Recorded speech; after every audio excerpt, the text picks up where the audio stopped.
this podcast by Divarium Natura. My name is Alessio Miliucci and this is my friend Federico Cuscio. Hi everybody.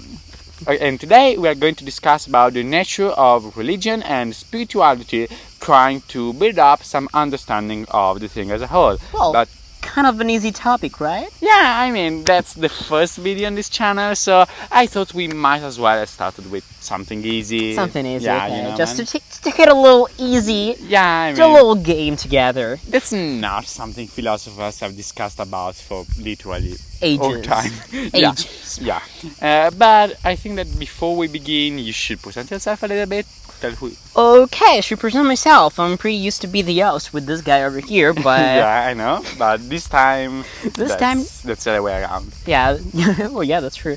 And to present myself a little, I'm basically a guy who likes to do many things. My main interest is animation. I love to animate. I love to tell stories throughout what I like to do, meaning animation, music, writing, and a bunch of other stuff that really includes a deep understanding of the world. Because if you want to talk about shit, you should pretty much inform yourself, and that's pretty much why I'm here, I'd say. Oh, yeah, actually. Yeah.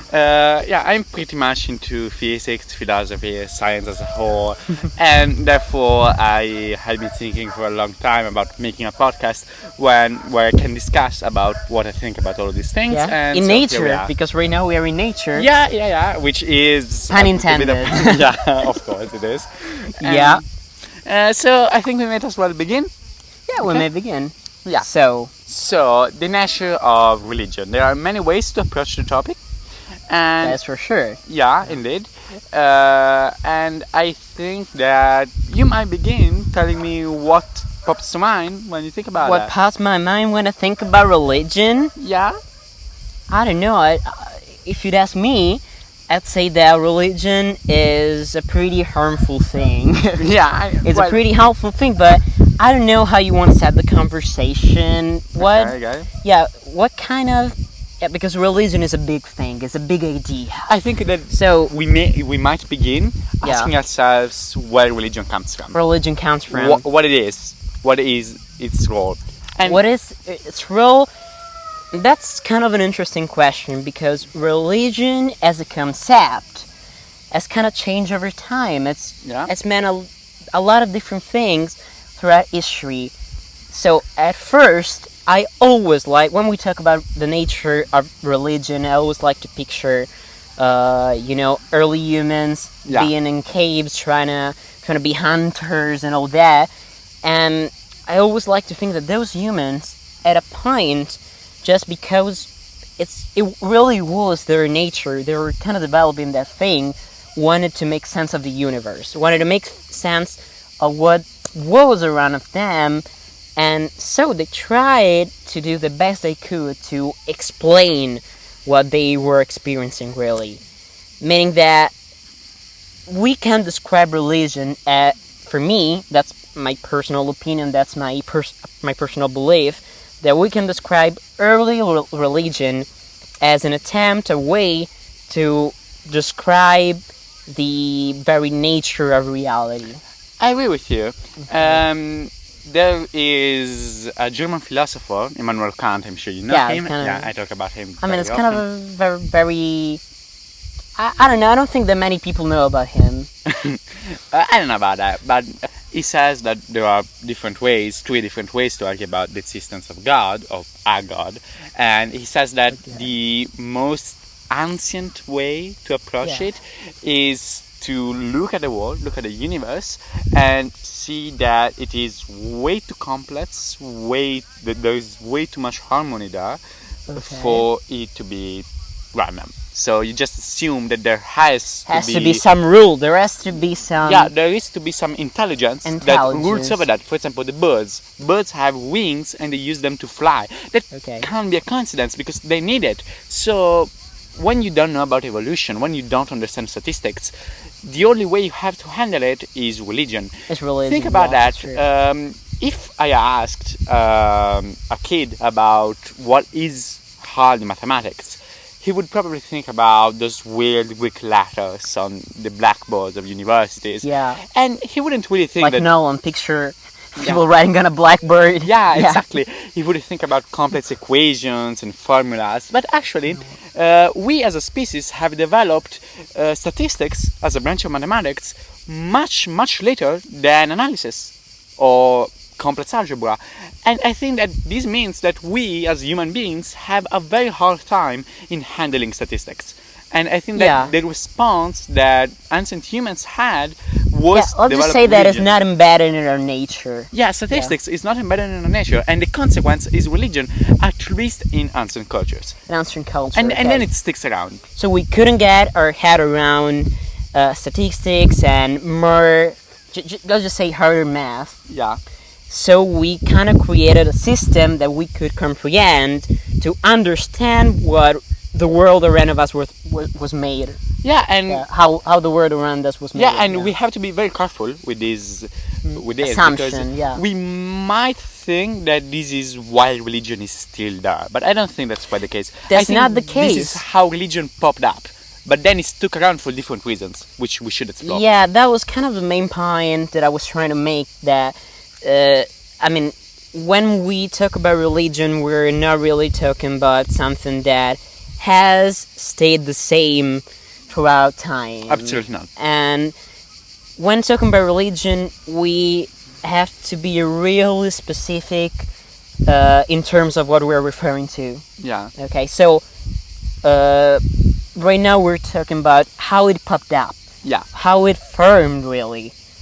But I think it would be also very interesting to talk about how religion has survived throughout the years. And why? And there are a lot of different ways to approach this thing.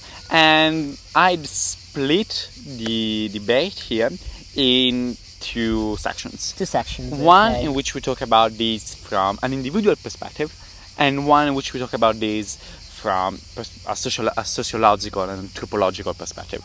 Because, when you do philosophy, you always have you as a human being always have a tendency to focus on the individual. But I think that's wrong. I think that we should also think about society as a whole and how that it is. That's also kind of a Marxist perspective on the topic, but that's true. Actually, I was quite quoting Anna Arendt, which is an important philosopher. It's an important philosopher. She made a good point about this. So let's talk about the individual first. Why is a human being religious, in your opinion? Why is a human being religious? When he is, and when they are, and they don't always are. God, it's kind of an hard question, because, as always, I'd like to be a little more specific, because right now, if we talk about what makes a human being religious nowadays, I think that the answer would probably be tradition. Okay, so many people nowadays, especially in the Western world, but not only, are religious because of their upbringing, because of their family, of the culture they are born with. And I don't know, I think it would be also more interesting to talk about people who really believe in religion, people who really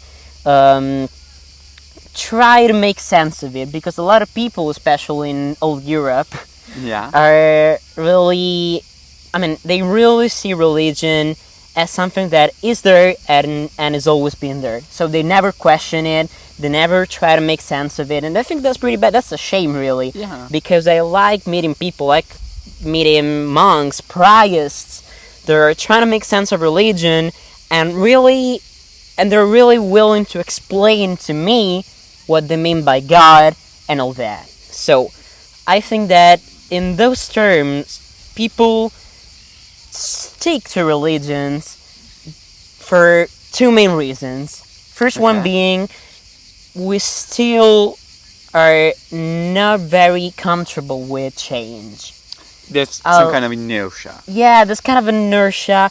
So in recent years, we're facing a lot of revolution, cultural revolution, technological revolution, and there's kind of, that's kind of the world backfiring. Our very young culture that has been there for a long time, it's backfiring us with this new way of religion, and we really see this in the United States, where everything changes so fast, and you have a lot of old folks trying to stick to their roots because they feel like their world is kind of falling apart. Yeah. Also, think about Germany. Germany, as well. In Eastern Germany, what used to be the German Democratic Republic during the Cold War, most people are atheists. And I think that's interesting because it means that if your parents, your grandparents weren't religious people, probably you ain't gonna be either because which is interesting. It means that there's some kind of inertia. There is an inertia, and one thing that we really should talk about is the fact that nowadays, if you don't come from a religious upbringing, as you said, there are really little reasons to be religious, because you can explain the world in different ways that before you just didn't have. You have philosophy. You also have philosophy in the past. That's true. Yeah. But philosophy is kind of getting very complex to the point that you can describe very specific things with it. We also have science, and I really like to go back to my second point that I wasn't really able to explore. Yeah. Being that a lot of other people, and right now I'm talking about the people who decide to be religious. Okay. A lot of these people, and many of those people are not Christian, are not Muslims, or not anything else. A lot of these people just want to make sense of the world in a kind of metaphysical way. They see life. They see God not really as the old folks with a beard. Yeah. They're a little more complex about it. That's a good point. They're a little more spiritual per se. Yeah. And the thing is, I'll let you talk in a second. Oh, but sorry. The thing is that, in my opinion, those people are just very curious people that they're kind of victim of this way of seeing religion, spirituality as a cool thing. I'm not saying that those people don't take religion and all the spiritual stuff seriously. I'm just saying that most of those guys are trying to make sense of the world in an old-fashioned way, using the wrong tools. Using the wrong tools, because when you hear those people, they make very complex arguments. Yeah. And it always comes to my mind. I always think about the fact that if those people were using different tools, they could reach an end. They could reach their goal way easier. Well, I agree with you mostly. I do think that these factors exist and are there. I do not think that people using religion to understand the world is weird in any way. Actually, I think that that's kind of natural. I agree with you. And there are many ways they could argue about that. I could talk about fear. I could say that science and secular philosophy aren't always enough to answer some questions, just because the human mind isn't really fit to answer those questions. Yeah, that's true. And religion creates the illusion of being able to do it. Religion is always dogmatic, if you think about that. There's nothing like a religion where you can debate the main points of the religion, right? That's true. So religion is a form of dogmatism, and people love dogmatism because it hides the limitations of the human mind in a way that's very comfortable. Even think about this: a common person who knows nothing about complex science or secular philosophy, when it's about religion, there's no one who can say that they know more than they do. It's religion. I know the answers. I do not have to study on a book to know what will happen after I die. Okay. I don't have to handle the fact that I can't know the answer. The answer is right there. And that's fine. And those people, and I think that's very natural, and I don't think we should think about that as something that those Yeah. people Are just weird or lazy. stupid Yeah, or lazy. stupid, lazy. That's absolutely normal. Kant, which was the philosopher I was quoting before, even says that it is absolutely normal for the human mind when it analyzes the causes of events, when it goes up and says, okay, why this happened? Okay, but why did this happen? And just it goes up and up like that. Yeah. It is absolutely natural for the human mind to end up thinking that there is something that is the cause of everything. If you think about it's very that, natural. when I talk to you about the universe, you think about something that is the principle of literally everything. And if you have this idea in your mind long enough, you'll end up thinking of it as a spiritual God or something. As a spiritual God, yes, because we're trying to make sense of all those patterns, and basically your mind is not made to do such complex... I mean, that's arguable. But what's for sure is that it's not easy for us to make sense of all this complexity, and it's probably impossible. So many people, even scientists, when they think about the universe, when they think about the complexity of the world, they kind of see it as a god. And it's not bad to see it in this way. It's unavoidable. It's unavoidable. It's just a fact that you have to acknowledge. We cannot help but end up being... Okay, I don't like to put it this way, but we can't help but end up being religious in some way. In fact, that we could argue that science can, in some ways, be seen as a religion. Well, yeah, kind of, because science is not dogmatic, actually, because it bases its main principles on observations. But I guess... Yeah, I said it pretty badly. Science cannot be seen as a religion, but many scientists and many people who kind of are into science can be seen as a religious group. Yeah, they kind of worship different gods. I get what you're saying. If you're a scientist, you spend your whole life doing science, and science is a philosophy, and if you spend your whole life working on a philosophy, you'll end up treating it in a pretty dogmatic way. That's absolutely unavoidable. But if you have a philosophy and you treat it like dogmas, it's kind of like a religion. Even atheism. What is atheism technically? What is the difference between atheism and agnosticism? That's kind of a big question, because... Yeah, that's kind of nonsense to me, because... I don't think there is actually a difference. I mean, there is, because if you see the definition of it, you kind of get the fact that, in theory, atheists are pretty sure that there isn't God. That God is a lie. But how can you be sure of that? Yeah, yeah, that's a good point. Man, what the hell? I think that all people that call themselves atheists are actually agnostics. Because if I ask them, why do you... Or worse, they're in fact religious.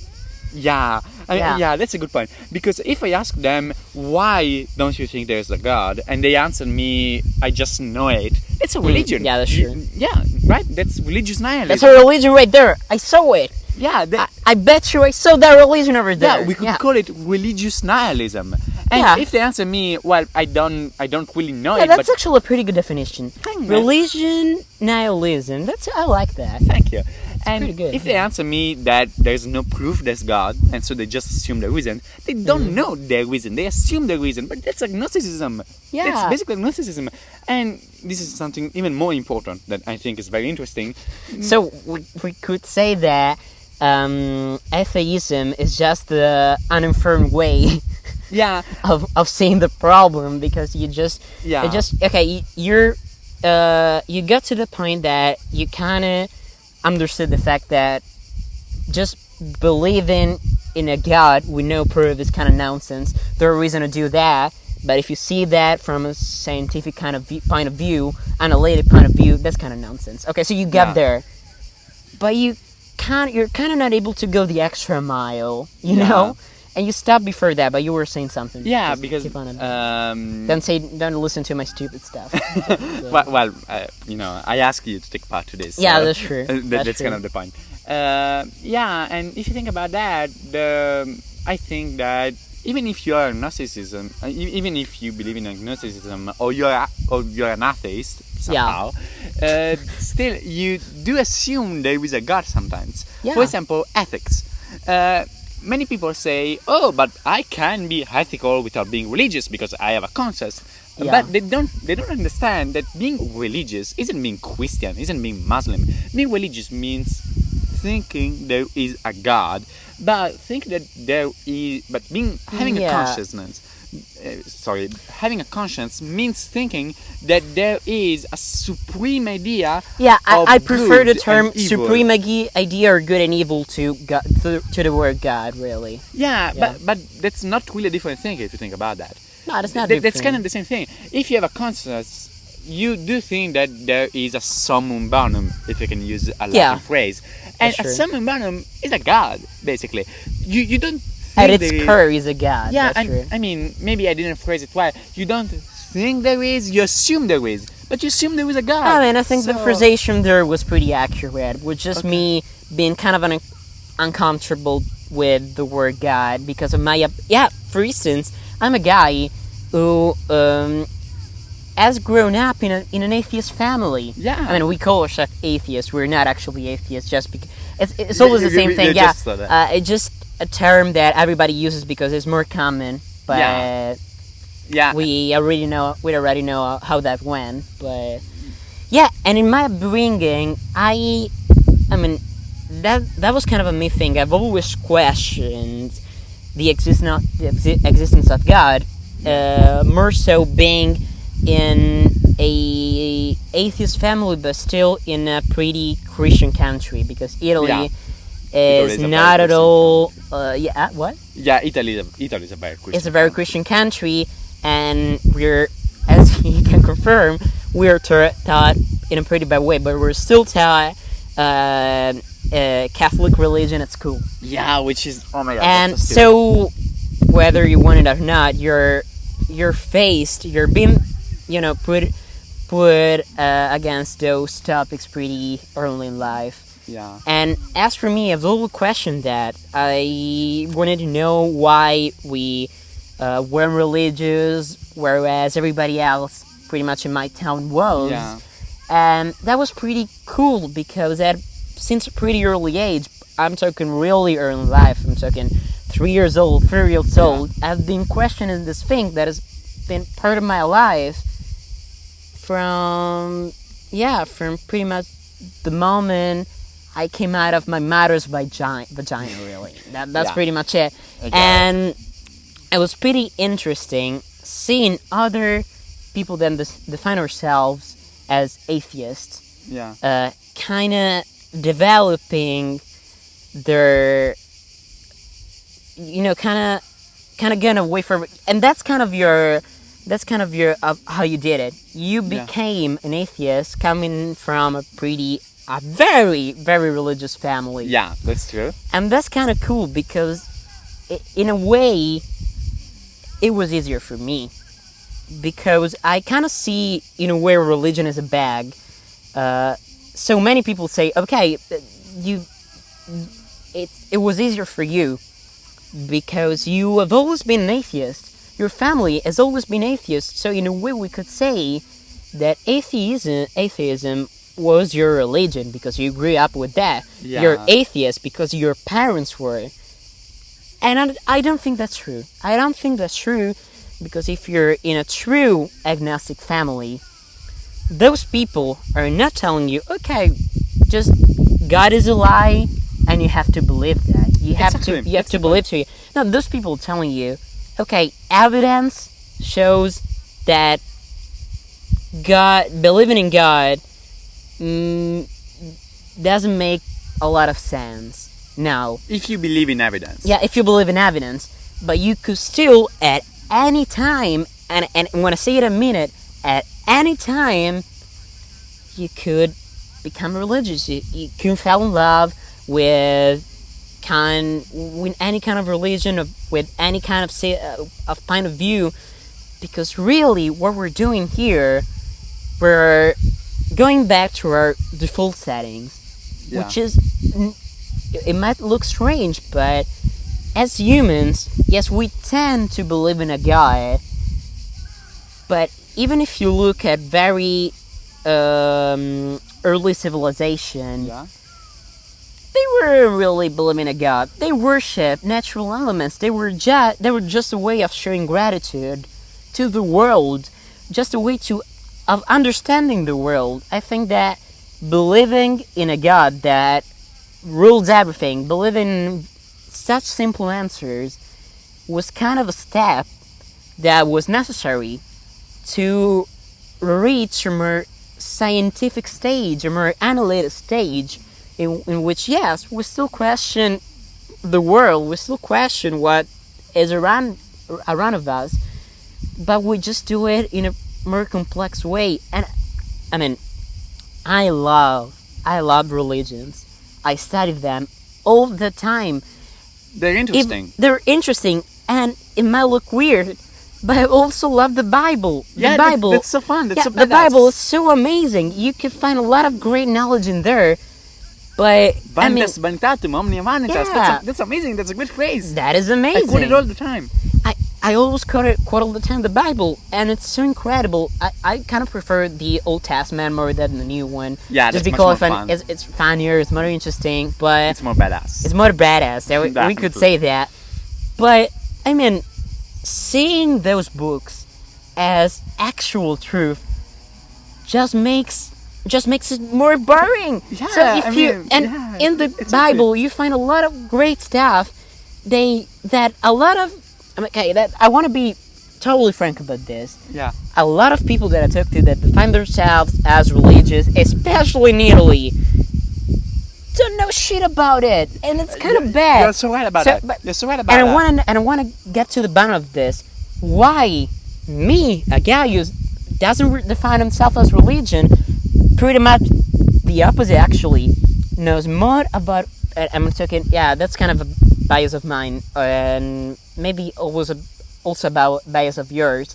Since we grew up in Italy, we kind of see Christianity as the main religion. So when we say religion, we actually meant Christian religion. But when I talk to many Christians, the fact that they don't question it doesn't really allow them to understand it correctly. And I mean, we could bring this even further. Yeah. There are people who believe in a religion because that's what the environment they grew in suggests them to do. There are other factors like fear of death that we brought up earlier on, but that's kind of interesting because they believe in that religion because that's what their environment tells them to do, but they don't really understand it fully. Therefore, they just believe in what the institution tells them to believe in. Christians aren't really Christians. They're just people who believe in the church. Makes you think. That's terrible. Yeah. That's so harmful. That leads you to Spinoza. I knew you would have brought him on. Yeah, it's kind of one of my favorite philosophers ever. Yeah. Because he was religious. He believed in God, but he did it in a way that actually made sense. Okay, he was saying, okay, we have in our mind all the tools to make sense of this. Okay, yeah. we're actually able to make sense of this cosmic mass, to make sense of these books on our own, and to get whatever. I want to say, I want to really be careful while talking because that's kind of complex, but we're able to get a meaning out of those books, and we don't need something in between.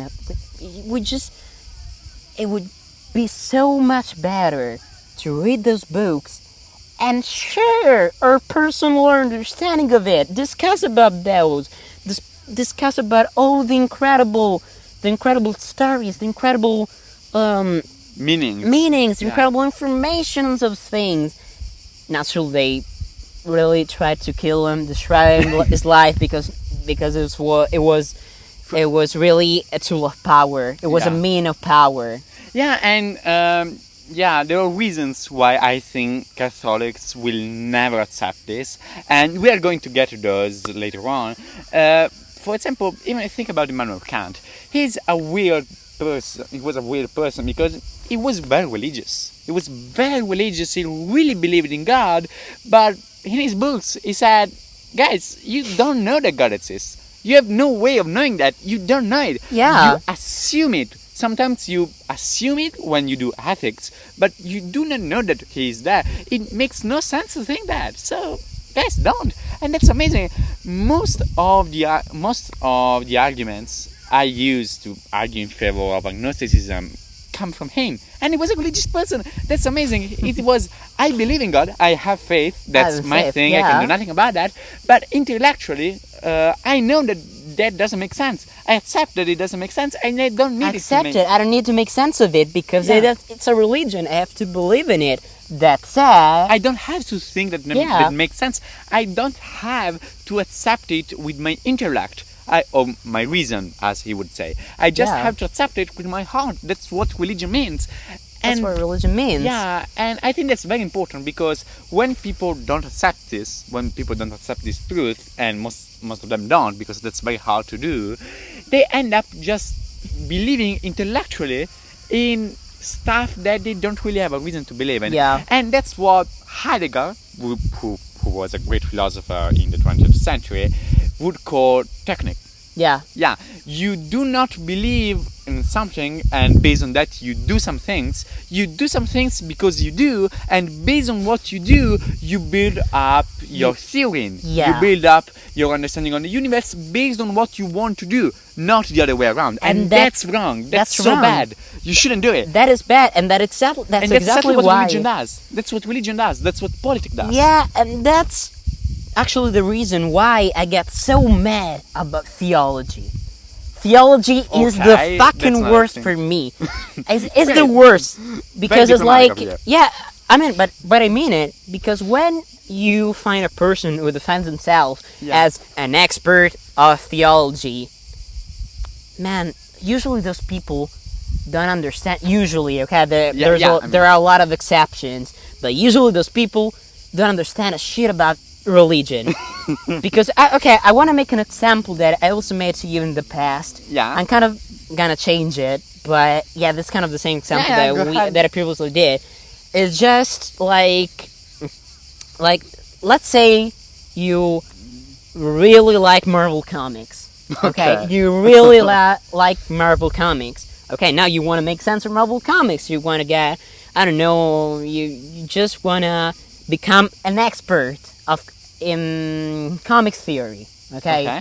You just want to know all about comics, all about how to write comics, all about the history of comics, and in order to do that, you usually go to, I don't know, a comic writer, a comic artist. You'll go to comic school, and you learn all about how comic works. You don't usually go to a random guy, you just think that Victor Von Doom is real. Okay, it's just that's a great point. That's not what you do. That's not what you do. You don't go call the guy who think that Iron Man is his best friend. You usually don't do that. Yeah, well, I get what you mean, and here by theology you mean, that so-called subject that takes the Bible and tries to argue about what the Christian God is exactly like, and that's all futile and everything. But yeah, I think that by theology we also usually refer to the subject that studies the arguments about the existence of God, for example. Like I quoted Kant earlier on, and I said that he thought that there are three main ways to argue about the existence of God, and he calls them like the ontological, the cosmological, and the physical and so on, arguments. And that's theology. But I don't think that's any bad. I think that's great. It's like asking yourself, okay, let's ask ourselves, how could I argue about the existence of a God? You get the ways you could do that, and then you argue about that. And so you really ask yourselves, could I know about the existence of a God? And if I could, how would I do that? That's theology, and I think that's great. That's what we did for a little bit here. You're right. So I think that we should understand that there are two things called theology, actually. There is the study of the lore of a religion. Of the lore and I'm gonna of use religion, this term yeah. because that's funny, which makes no sense. And that is absolutely useless as a And there's regulative and a actually constitutive cool people principle. going analytical about it. Yeah. Yeah. Think about that. There are two things you can do with your thoughts. You can use them in a constitutive way, which is understanding stuff, or in a regulative way, which is understanding what you have to do. Yeah. And theology as study of the law or Christianity or anything fails in both these two things. But Yeah. theology as like the way Kant did it, you know, what I said earlier, Yeah. fails as a constitutive way, as a constitutive thing, and Kant said it too, that is like the main point of Kantian philosophy. It's the main point of Kantian philosophy, as that's true. You can't use it as a constitutive thing, but you can use it as a regulative principle. We could phrase it like this: theology is useful as long as you remind yourself that it isn't about things.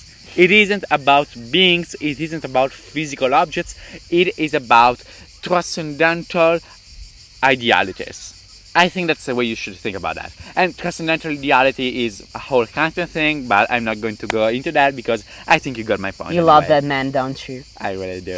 He's so good. Yeah. Okay, so that was pretty fun. But and I think that to end this debate, the last Yeah. thing we have to talk about, it is a little bit more controversial actually. Controversial, okay. Yeah. I'm up for it. You might even disagree with me. I am controversy. I am the impersonification You really of are. controversial stuff. Yeah, but I am as well, so this is gonna be a fun fight. Yeah. The second thing we should talk about, I think, the last thing we should talk about here is religion as a tool for class struggle. I think there is something there. I think there's something there. Because Yeah. Marx would tell you that religion is a tool that the upper class, mainly, you know, the priests and all those people, use to keep the lower classes in check. And For many years it was like that. Yeah. And especially in the old Christian world. yeah, exactly. And It's actually a little bit different when you go in the United States. yeah, And I'd because- like to get to that. Yeah, I get what you mean. But before we get into that, if we're going to go into that, I would Assuming, like yeah. to quote a very important Italian Marxist philosopher actually, which is Antonio Gramsci. He was great in my opinion, and his philosophy, I really like it. And the main point is, if Yeah. you are a member of the upper class, you could keep being a member of the upper class by brute force, and that's going to work for a while, but not for long. So your best bet is going to be to convince the lower class that it is in their interest to keep you as a member of the As a upper member class. of the upper And class. if you do that, that's called hegemony, and you're basically you won. You won the class struggle. The Yeah. lower classes are fucked up. They can do nothing against you. They're checkmated. And I think that is the purpose religion served. Let's Well, look at- the clergy in a nutshell. Like, yeah, exactly. But I think that we should be very careful when we think about that, because we shouldn't think about this action that the clergy does, because that's something the clergy does, and that's kind of an abuse of the clergy towards the lower classes. But we should never think of this as something that is done like with awareness. That's Yeah. not something that the clergy says like, I want to do that, and I'm going to do that because, you know, I'm selfish. They don't really think that. That's automatic. It may have been in the past Kind of, yeah. for some people, but it's kind of automatic because But they that's a still really believe yeah, in that's religion, just even the clergy. how it works. Yeah. Yeah. And I think that the main way to understand why, and to understand why this is inevitable, despite the clergy really believing what they say. When the clergy say, you should believe in God because if you don't, you will go to hell. Yeah, they really believe that. Yeah, they really believe that. And yes, that is an abuse against the lower classes, and that is a tool for class struggle from their perspective. Yeah. But they really believe that. And the reason why those two things don't contradict each other, I think, is once again statistics. Simply enough, you are going to be a member of the upper class if you do these kind of things. And so you end up doing that even when you don't do that. I like to call it so we can Marxist Darwinism. Marxist Darwinism. Yeah, If you that's like true. that. I like that a lot. And the thing is, in this perspective, with this perspective, we could see Christianism as kind of an ethereal being, like something that keeps going. Yeah, that's kind of. No, but I get it. It makes sense. Yeah, because it's something that kind of have a will of its own, without really being a person, being a presence that in time, like all products of evolution. Like all products of evolution, it's kind of a tendency. It's a trend. Exactly. Yeah. And this is weird. It's this kind of trends that made our ancestors in the long ago think that there had to be a god. Yeah, there had to be a god. Yeah, and that's fun. That's a lot of fun. Yeah. And that was also a lot of fun. That's true. So, there's anything you want to say up to conclude this? I don't know. It's been a lot of fun. It's been a lot of time. I think we've unraveled a lot of different Yeah. aspects of the subject. Of the subject. I was mainly concerned about my English, which wasn't perfect at all today. Yeah. No, that was mine, but who gives a shit? But, seriously. man, who gives a shit? It was great. I had a lot of fun. We talked about a lot of important stuff, a lot of great stuff, a lot of sad stuff, a lot of complex stuff. Yeah. And I think we're gonna keep on doing that. Yeah, I can't wait for that. That's been a lot of fun. Okay, guys. So I hope you enjoyed this as well. We had a lot of fun, as we have already said multiple times. We hope you learned something, or learn is the correct word. We hope we have given you something to think about. Yeah, to think about. And to develop yourself as a human being based on. And so I say goodbye, and I hope we'll see you again on Realm Natura. See ya, Goodbye. Man.